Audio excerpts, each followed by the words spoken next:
We move to the next item of business, which is a statement by Nicola Sturgeon on the Edinburgh Agreement. The Deputy First Minister will take questions at the end of her statement, and there should therefore be no interventions. I call on Nicola Sturgeon, Deputy First Minister. You have about 10 minutes. Thank you very much, Presiding Officer. I am very grateful for the opportunity to make a statement to Parliament today on the Edinburgh Agreement, signed by the First Minister and the Prime Minister on the 15th of October. The Edinburgh Agreement is a watershed moment in Scotland's Home Rule journey. It paves the way for the most important decision our country will make in over 300 years, and crucially, it ensures that Scotland's referendum will be designed and delivered by this Parliament. The elements of the agreement between the two governments are set out in the memorandum published on the 15th of October. The governments are agreed that the referendum should have a clear legal base, be legislated for by this Parliament, be conducted so as to command the confidence of parliaments, governments and people, and deliver a fair test and a decisive expression of the views of the Scottish people, and a result that everyone will respect. To put beyond doubt this Parliament's competence to legislate, the governments have agreed to promote an order under Section 30 of the Scotland Act 1998, which will require the agreement of both this Parliament and Westminster. The proposed order will allow a single-question referendum on Scottish independence to be held before the end of 2014. Once the order is agreed by both Parliaments, the Scottish Government will bring forward legislation setting out the date of the referendum, the franchise, the wording of the question, rules on campaign financing and other rules for the conduct of the referendum. As the First Minister announced on Saturday, the Scottish Government will also bring forward a paving bill to ensure that all 16 and 17-year-olds can register for and vote in the referendum, should that be the franchise agreed by this Parliament. The Government's proposals on these issues will be informed by our consultation on a draft bill, which took place earlier this year. Today we are publishing the more than 26,000 responses to that consultation, the third largest consultation response in the history of this Parliament, and the independent analysis of those responses. The Government is grateful to all those who took part and to the independent researchers for their analysis. The analysis indicates broad support for the Government's proposals on the question, the timing of the referendum, votes for 16 and 17-year-olds and spending limits. Opinion is split on the issue of voting on Saturdays. Quantitative analysis indicates a majority against a second question on the ballot paper, an option that has in any event been foreclosed for this Parliament by the UK Government's position on the Section 30 order. Additional issues, Presiding Officer, were also raised in the responses, for example about the impartiality of broadcasters. In the Edinburgh Agreement, the governments have agreed that broadcast coverage of the referendum must be impartial. This issue will now be taken forward by broadcasters, Ofcom and the Electoral Commission. I should emphasise that the report provides both qualitative and quantitative analysis of the responses, and it's not merely the weight of opinion, but the arguments behind those opinions that are important in reaching final decisions. The Government will now consider carefully the responses and the analysis, and these responses and analysis will influence and inform the final bill that we present to this Parliament for consideration. As set out in the Edinburgh Agreement, the Electoral Commission will play an important role in formulating the question for the referendum. The Government will refer our proposed referendum question to the Electoral Commission for review of its intelligibility. The Commission will take views from others on the proposed wording and then report on the question. The final decision on the question will, of course, be for this Parliament, taking account the views of the Commission. I will be meeting the Commission later this week, tomorrow in fact, to discuss the next steps in their involvement and to ensure that the process of reviewing the question takes place in good time. I will also be confirming to the Electoral Commission that we will be seeking its advice on setting spending limits for the referendum that ensure a fair contest and a level playing field. Both the Section 30 order and the Government's referendum bill will now be considered and scrutinised by this Parliament in the normal way. The timetable for the Section 30 order here and at Westminster is intended to lead to the order being agreed early next year. This will enable the Government to introduce its referendum bill shortly thereafter. We would then expect Parliament's consideration of the bill to take place through the summer and autumn, allowing royal assent by November 2013, approximately 1 year before the vote. The Government looks forward to that process, to the scrutiny that members will bring and to the debates that lie ahead in this chamber. The central objective of the Government throughout the negotiation has been to ensure that the referendum on our nation's future is made here in this Parliament. That approach is consistent with the 1989 Claim of Right for Scotland and with the clear mandate won by the Scottish Government in the election last year. It's also consistent with the consultations by both governments, which saw Scots by a margin of almost 10-1 choose this Parliament to legislate for the referendum. So while we regret that those who favour a third option cannot press that case as their Parliament considers the bill, we are pleased that the other constraints originally proposed by the UK Government have now been dropped. Another central feature of the agreement, Presiding Officer, is that both governments are committed to work together constructively in the light of the outcome of the referendum, whatever that outcome is, in the best interests of the people of Scotland and of the rest of the United Kingdom. The Edinburgh Agreement itself was negotiated in that spirit, and it shows that governments can work together in everyone's interests while also firmly standing up for what they believe in. That will be as true after independence as it is now, and it points to the potential for a positive new partnership amongst the people of these islands. Presiding Officer, in light of the Edinburgh Agreement, by which both governments have agreed the process for Scotland to achieve independence, I can confirm that the Government has now commissioned specific legal advice from our law officers on the position of Scotland within the European Union if independence is achieved through this process. The Scottish Government has previously cited opinions from a number of eminent legal authorities, past and present, in support of its view that an independent Scotland... Order! In support of its view that an independent Scotland will continue in membership of the European Union, but has not sought specific legal advice. However, as the Edinburgh Agreement provides the exact context of the process of obtaining independence, we now have the basis on which specific legal advice can be sought. The views of these other eminent authorities will continue to be highly relevant, but the Government's position in the Independence White Paper will be based on and consistent with the advice that we receive.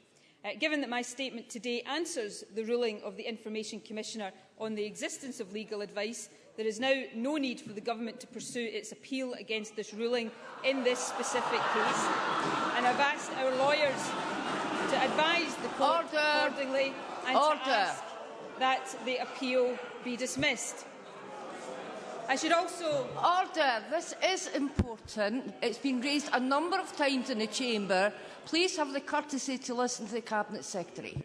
I should also make clear, Presiding Officer, that in confirming that the Government has asked for law officers' advice, I have both sought and received the prior agreement of the Lord Advocate. This statement is therefore consistent with paragraph 2.35 of the Ministerial Code and the long-standing convention on which that section of the Code is based, both of which will continue to be vigorously upheld by ministers. The confirmation that I have given today relates to the particular circumstances of this issue and does not set a precedent. Presiding Officer, I now look forward to the referendum campaign, the most important democratic event in Scotland's long history as a nation. This government will set out the positive case for an independent Scotland. We have an ambitious vision for Scotland as a prosperous and successful European country, reflecting Scottish values of fairness and opportunity, promoting equality and social cohesion. Full home rule will allow us to create an exciting new Scotland fit for the 21st century. We will have the responsibility to find our own solutions to the challenges we face and to build a society based on fairness, confidence, innovation and prosperity. We believe that independence is right for Scotland because it is the only way to deliver this vision, to deliver a better and fairer society for the people of our country. We also believe that a yes vote in the referendum is now the only way to protect the advances Scotland has made with devolution, the social contract which has delivered vital universal benefits such as free university education and personal care for our elderly. Finally, Presiding Officer, the case for a yes vote is based on a simple but powerful and fundamental premise. The people best placed to take decisions about Scotland's future are those who choose to live and work in Scotland. The people of Scotland will now consider what kind of nation they want to be. This government is confident that its vision for Scotland will win the argument and deliver a yes vote in the autumn of 2014. The Deputy First Minister will now take questions on the issues raised in her statement. I intend to allow around 20 minutes for questions, after which we will move on to the next item of business. It would be helpful if members who wish to ask a question of the Cabinet Secretary were to press the request to speak button now, and I call on Patricia Ferguson. Thank you, Presiding Officer, and can I thank the Cabinet Secretary for advance sight of her statement. I should also say that I do welcome the publication of the analysis of the consultation some 165 days after the consultation ended. Today, an editorial in the Times newspaper said, and I quote, "The Electoral Commission is not, however, just some arm of the Westminster Government to be treated as a butt of SNP abuse. It is an independent legal entity, answerable to Parliament, there to guarantee the fair running of elections in Britain. To cast aside its judgment would not only be irresponsible, it would be unprecedented." Does the Cabinet Secretary agree with that assessment? And if she does, will she take the opportunity today to allay the fears concerning funding that her speech to her party conference created, and indicate to Parliament that the Electoral Commission will be entrusted with the setting of spending limits for the referendum campaign? And if that is not her position, will she explain to Parliament why it is not? Cabinet Secretary.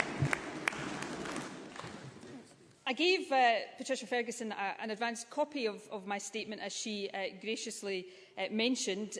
I also saw her sitting here listening to my statement, so she will have heard me say I will also be confirming to the Electoral Commission tomorrow when I meet them that we will be seeking its advice on setting spending limits that ensure a fair contest and a level playing field. Now, the position of this government is exactly the same as the position of the UK government would be for sub-UK referendums should it be setting the rules, and that is that the Electoral Commission advises, government proposes and Parliament decides. But I would not be asking the Electoral Commission for its advice if I did not think that it was incumbent on this government to give weight to the advice of the Electoral Commission and to take due account of that advice in coming to its final decisions.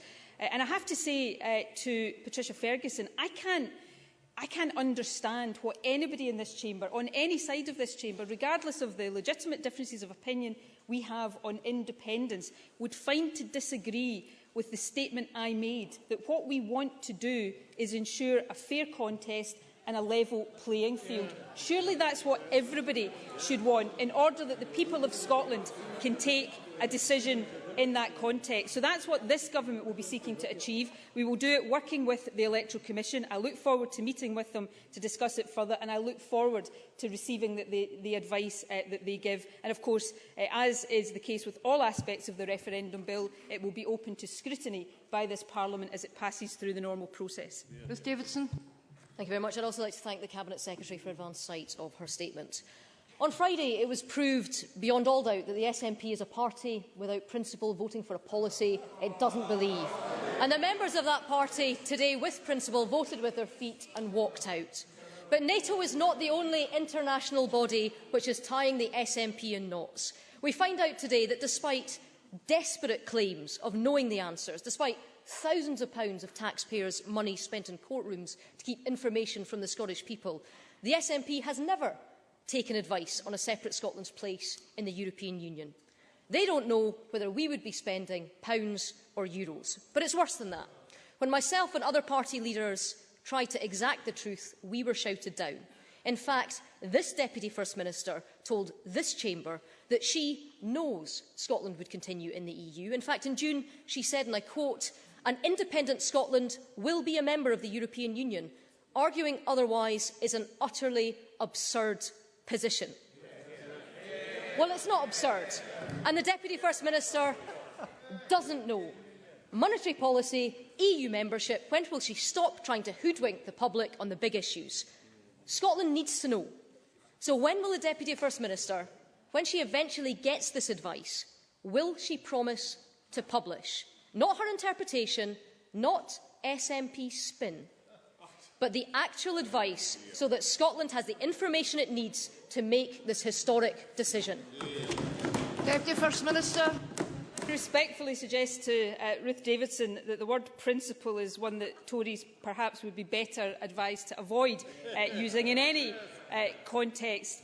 Can I say to Ruth Davidson, and I don't doubt her knowledge on these matters, but the position that the SNP has articulated and believes in respect of Scotland's position within the European Union has been backed and indeed is drawn on the opinion of some of the most eminent legal authorities in Europe. And that is a fact. People like Eamon Gallagher, the former Director General of the European Commission, an EC Ambassador to the United Nations, Emile Noel, the longest-serving Secretary General of the European Commission, Lord Mackenzie Stewart, Judge on the European Court of Justice, the President of the European Court of Justice for a period, Javier Deroux, the Editor of the European Legal Dictionary. The list of eminent legal authorities goes on and on. That's the basis of the opinion that the SNP has articulated, and we will continue to do so. Can I also say to Ruth Davidson, and repeat what I said in the chamber to her previously, the notion that oil-rich, renewable energy-rich, fishing-rich Scotland would not be a member of the European Union, and a member of the European Union welcomed with open arms, is patently absurd. And it does Ruth Davidson no credit to try to argue such an absurd notion. And lastly, I can assure Ruth Davidson, as I said in my opening statement, that the white paper that we publish covering this issue together with other issues will be entirely consistent with the legal advice that we receive, something the First Minister has already said. I have many members who wish to ask a question. To allow me to get through as many as possible, can I remind members that it should be one question and not a speech? I'd be grateful if the Cabinet Secretary could also keep it as brief as possible. Jamie Hepburn, followed by Jackie Bailey. The Deputy First Minister said one of the aims of the Edinburgh Agreement was to deliver a fair test and a decisive expression of the views of the Scottish people through the referendum. Does the Deputy First Minister have any information as to the most recent indications of the views of the Scottish people, what they're likely to be in that referendum? Cabinet Secretary. Well, strangely enough, yes, I do. Jamie Hepburn may or may not have seen an opinion poll published in the Sunday Times on Thursday, which shows that the gap between independence and the case against independence is narrowed to 8%. Interestingly, though, if people believe there's any prospect of another UK Tory government, support for independence rises to 52% of the Scottish population. Interestingly, even more interestingly perhaps, if they believe there's a prospect of a Labour government, it goes up to 44%. So I think that's encouraging. Look, opinion polls aside, this government believes that the case for independence will be won on the strength of our arguments. And over these next 2 years, we will put forward those arguments with conviction, with belief, with determination, and we will seek to persuade a majority of our fellow Scots that their future lies best with independence, with a new relationship of equals between the countries of these islands. And I would simply encourage those who are on the other side of this argument, which is a perfectly legitimate place to be equally positive when they're pursuing their own cases. And if that happens, then we will have a debate over these next couple of years that will enhance Scotland and an outcome, I think, that will be right for Scotland. Jackie Bailey, to be followed by Aileen MacLeod and Mr MacDonald. Could you just keep your voice down a bit? Could I ask the Cabinet Secretary how much taxpayers' money the Scottish Government has spent on a court case to hide information on legal advice about the European Union, legal advice which wasn't even commissioned, legal advice which doesn't exist? And if it is therefore the case that President Barroso, Jim Sillars, Romana Prodi, a number more indeed, could just all be correct, that Scotland does not have automatic entry to the European Union, and perhaps she is seeking legal advice that joining the Eurozone is indeed a requirement for new countries when they join the EU? Cabinet Secretary. Well,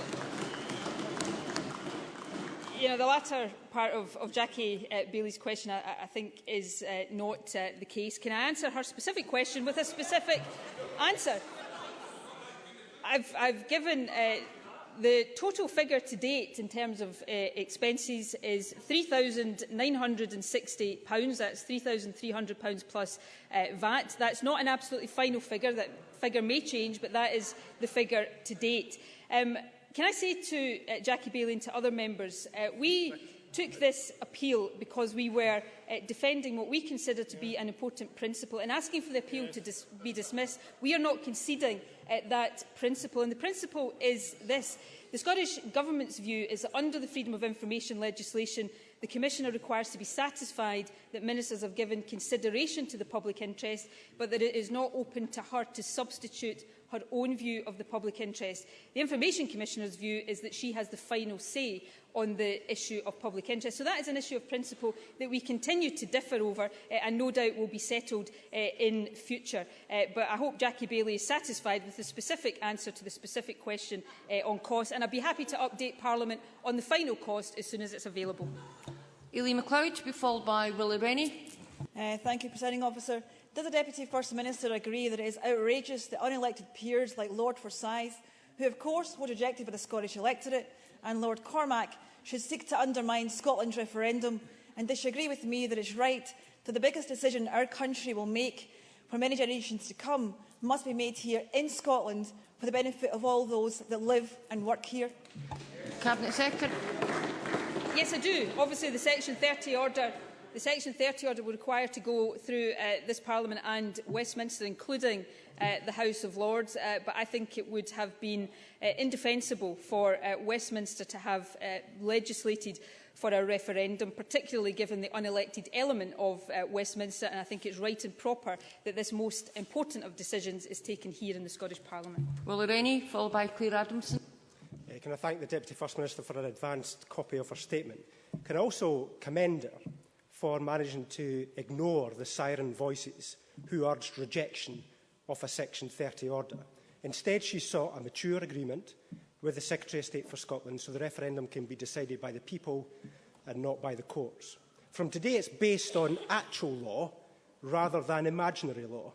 I feel her embarrassment on the European Union, however. The First Minister said in that his white paper would be consistent with the legal advice. She's had to tell us he hasn't got any. It was all imaginary.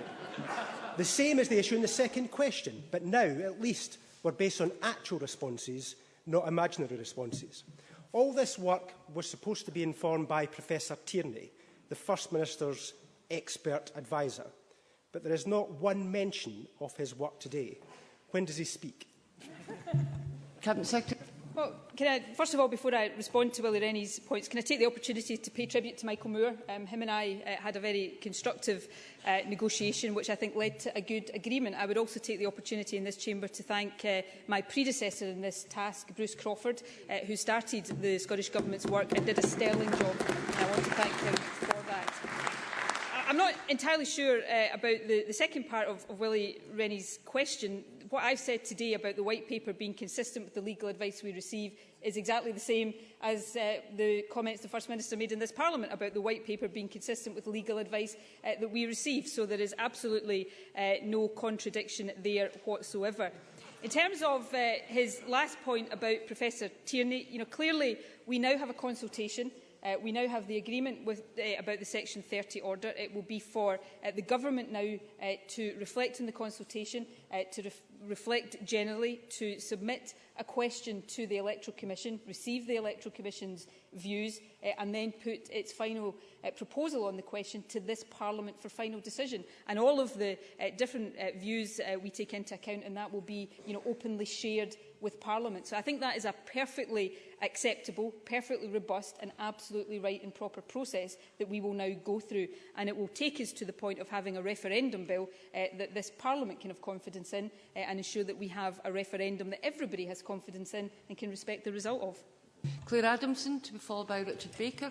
Thank you, Presiding Officer. Can I ask the Cabinet Secretary what steps will be taken to ensure that the wording of the question in the ballot paper will be fair, easy to understand, gain the confidence of the Scottish people and produce a result that is beyond challenge? Cabinet Secretary. I thank Clara Adamson for her question. As I've just said to Willie Rennie, we will now reflect on the findings of the consultation. We will submit our question to the Electoral Commission and we will await the feedback and report of the Electoral Commission.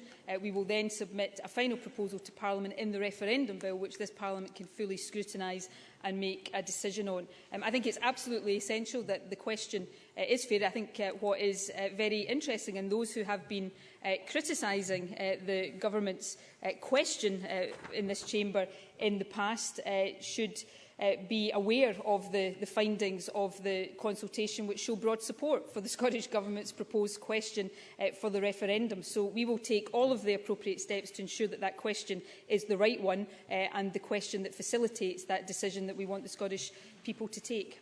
Richard Baker, followed by Mark MacDonald. Why can the Deputy First Minister do what the First Minister has consistently refused to do, which is to reveal the existence or non-existence of legal advice under the Ministerial Code? Has the advice from law officers changed, or is this another example of ministers making the rules up as they go along, and exactly why oversight of this referendum would be best left with the Electoral Commission?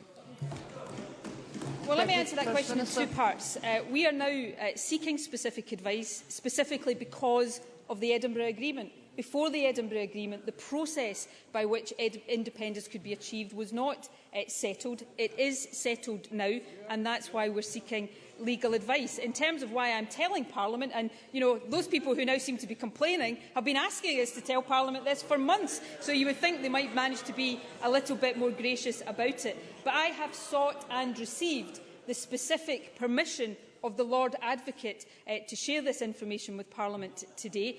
That means that I am giving Parliament this information entirely consistently with the relevant paragraph of the Ministerial Code, because these ministers in this government will continue to uphold that Ministerial Code and will continue to uphold the long-standing convention, not just of this government, but of other governments in this regard. I would have thought that was something all sides of the Parliament could agree with and welcome. Mark MacDonald, to be followed by Patrick Harvey. Thank you very much, Presiding Officer. I'm delighted that 16 and 17-year-olds are going to be given the right to vote on the future of their nation. Can the Cabinet Secretary perhaps expand on her statement in terms of how the Scottish Government plans to ensure that all 16 and 17-year-olds are able to vote, and the role she sees for partners, for example schools, colleges and other organisations, in encouraging and educating in relation to voter registration for 16 and 17-year-olds? Cabinet Secretary. Well, as the First Minister said on Saturday, we intend to bring forward paving legislation to ensure that all 16 and 17-year-olds can vote. I think that is right. If we are saying it's right in principle for 16 and 17-year-olds to vote, then it's right that all people in that age group should be allowed to vote. I would refer Mark MacDonald to the comment in the Sunday Herald this Sunday just past there. Brian Byrne, Chair of Scotland's Electoral Registration Committee, he said, "I don't see any major concerns with it as long as we get legislation which is clear and unambiguous and early." That's why we intend to bring forward paving legislation. I do think there will be a role for schools, modern studies classes, in a completely impartial way to educate and raise awareness of young people, and I think that's a thoroughly good thing. We should all welcome young people being engaged in and involved in the democratic process. And of course, all of the parties and the campaigns in this referendum, I have no doubt, will vigorously and enthusiastically try to persuade 16 and 17-year-olds that they should go for our side of the debate. And in my case, that will be persuading them to vote yes. Patrick Harvey, to be followed by Maureen Watt. Thank you, Presiding Officer. I thank the Cabinet Secretary, the Deputy First Minister, for the advance copy of the statement. It seems to me that the Edinburgh Agreement provides the process for the referendum, not the process for the transfer of sovereignty. But leaving that aside, if the Government thinks that this provides the basis on which legal advice can be sought regarding whether Scotland would inherit or renegotiate membership of the European Union, doesn't exactly the same argument apply to other international bodies and international treaties, such as the United Nations, such as the European Court of Human Rights, and indeed NATO? Will she seek legal advice on those matters? Cabinet Secretary. I refer Patrick Harvey to what I said in my statement, and I think it is worth repetition. This government will uphold the long-standing convention which is enshrined in the Ministerial Code that ministers don't reveal the fact or the content of legal advice. In this one instance, I have the prior permission from the Lord Advocate to tell Parliament that we have now commissioned advice. That permission does not extend further than that. However, as the First Minister has said, the White Paper in all regards will be consistent with any legal advice that this government has. I intend to let this statement and questions run on until all the members who have requested to ask a question have the opportunity to do so. Maureen Watt to be followed by Kezia Dugdale. Thank you, Presiding Officer. I was pleased that the Cabinet Secretary said in her statement that she was going to be meeting the Electoral Commission this week, and I'm sure she will be discussing ways in which we can make sure that the campaigns are equitable and transparent. So will she join with me in condemning the attempts of the anti-independence parties to undermine the fairness of the financing of the independence referendum? Cabinet Secretary. Earlier on, I think what is most important here is that we have a level playing field. It is not important, and it should not be important to either side who gets an advantage or a disadvantage. Neither side should have an advantage or be at a disadvantage. We must have a level playing field. We will be seeking advice from the Electoral Commission about how spending limits are set to ensure that level playing field, and I would hope that's something every member in this chamber and all sides of this debate would support. Kezia Dugdale to be followed by Margaret MacDonald. Thank you, Presiding Officer. Could the Cabinet Secretary tell the Chamber what deadline Craigforth Consultancy were given to provide the Government with the analysis of consultation responses, whether that deadline was met, and crucially, when did she first see the analysis document? Cabinet Secretary. Well, the important thing with any analysis is that it is properly and robustly analysed. This was a consultation that received more than 26,000 valid responses, actually 30,000 responses. Of course, some of them were discounted because they were anonymous. The Government received the final draft copy on the 12th of October. I saw it at the end of last week, and we're publishing it on the first day back after the parliamentary recess. I think that is absolutely right and proper. And can I say again that yes, we have concluded the Edinburgh Agreement, which again I would hope people would welcome, but this consultation will now inform the decisions that this Parliament takes, because with one exception, the issue of one question or two questions, the Edinburgh Agreement does not close down any other issue. It simply transfers the legal power from Westminster to this Parliament. So this Parliament will take the final decisions. Those final decisions will be influenced by this excellent consultation. Margaret MacDonald and finally Jim Eadie. Thank you, Presiding Officer. I appreciate the Deputy First Minister's good intentions, but can I tell her, as an old lag from the first referendum on Scottish Assembly it was, there's no such thing as an even playing field. For example, she herself said that from now on in, the campaign will run. When do we start putting the monetary restrictions on it? And when do the restrictions on broadcasting go on? Because there's two styles of broadcasting. The one that is knowledgeable and is aimed at Scottish viewers, and the other that's aimed from the United Kingdom at Scottish viewers and beyond. So I suggest to her that it's not just all downhill, and I think she should tell us now when the monetary restrictions go on as regards campaigns. Cabinet Secretary. Was specifically laid out in the consultation. The Scottish Government's proposal is 16 weeks before the vote. That's longer than has been the case previously.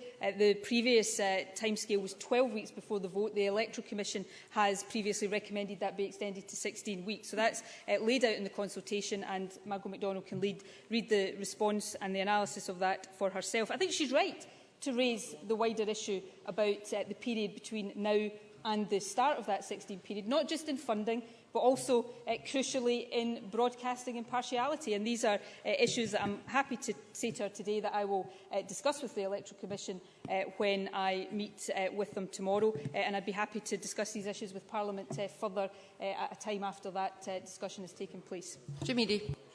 Thank you, Presiding Officer. As we move from the negotiations over process to the debate about the future of Scotland, will the Cabinet Secretary explain how every household in Scotland can receive the balanced information that is required to allow people to make an informed choice in what independence will mean for themselves, their families and their communities? Cabinet Secretary.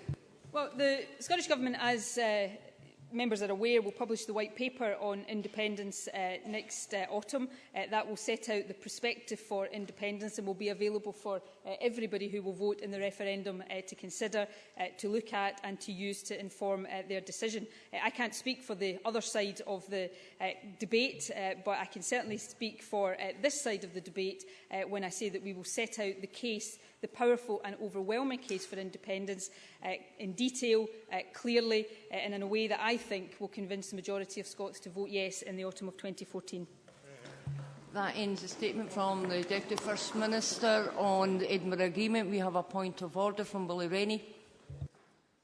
The Information Commission has just stated that the costs set out by the Deputy First Minister, the cost of the legal challenge on EU advice, does not include the taxpayer-funded legal costs. Can the presiding officer advise me? Excuse me, can we have Mr Rennie's microphone on? Is your card in, Mr Rennie? I wonder if you would maybe hop over to Liam's seat. Thank you. Can we get the microphone and thank you? Yeah, okay. For clarification, I'm told that the Information Commissioner has just stated that the cost of the legal challenge on the EU advice just stated by the Deputy First Minister does not include the taxpayer-funded legal costs. Can the presiding officer advise me on whether the Deputy First Minister can be given the opportunity now or later on this afternoon to clarify the costs that she has just outlined? Deputy First Minister. I'm happy to provide full detail on this to Parliament as soon as we have a final figure. Willie Rennie will have heard me say that the figure I quoted was not a final figure. It is also the cost for the Scottish Government's legal costs. But as I said in my statement earlier on, I will furnish the full details of this to Parliament as soon as we have that final figure, and I'm happy to circulate that to all members. Thank you, Cabinet Secretary.